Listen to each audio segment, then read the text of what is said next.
ज्ञान वो इन्वेस्टमेंट है जिसका डिविडेंड यानी मुनाफा जीवन के अंत तक मिलता रहता है।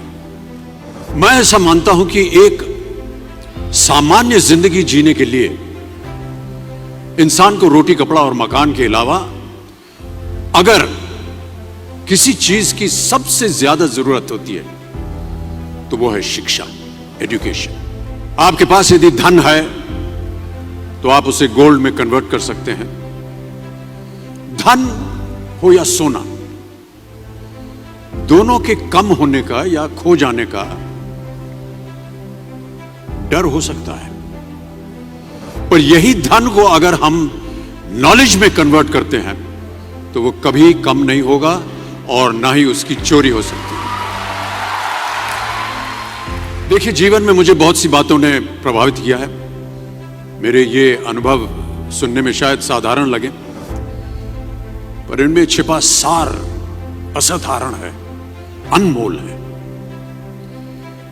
यदि मैं आपसे पूछूं कि सबसे शक्तिशाली व्यक्ति कौन है, सबसे शक्तिशाली व्यक्ति कौन है, तो कोई कहेगा कि जिसके पास पावर है, वेपन्स हैं, शस्त्र है, धन है, किसी देश का राजा या किसी सल्तनत का वारिस है।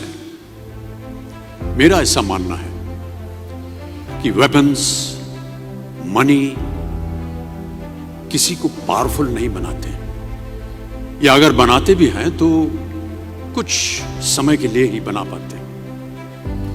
दौलत आज होगी, कल नहीं। शस्त्र का ज्ञान तभी तक काम आएगा जब तक वो शस्त्र चल सकता है। Once it is used it becomes obsolete. पर शास्त्र का ज्ञान कभी नहीं रुकता। Knowledge can never be obsolete. शास्त्र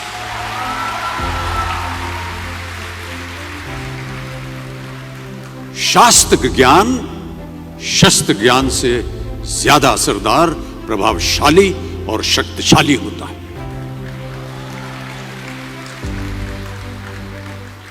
अब देखिए, एक राजा ने कितने राज्यों पर विजय प्राप्त की, कौन कौन से शस्त्रों का इस्तेमाल किया, कितने सैनिक थे, यह शायद आपको याद न हो, पर जीरो की खोज किसने की,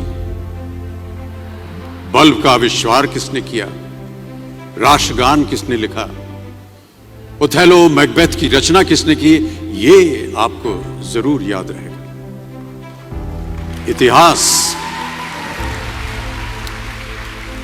इतिहास गवाह है कि एक राजा अपनी शक्ति के बल पर केवल वहीं तक पूजा जाता है जहां तक उसका साम्राज्य फैला होता है।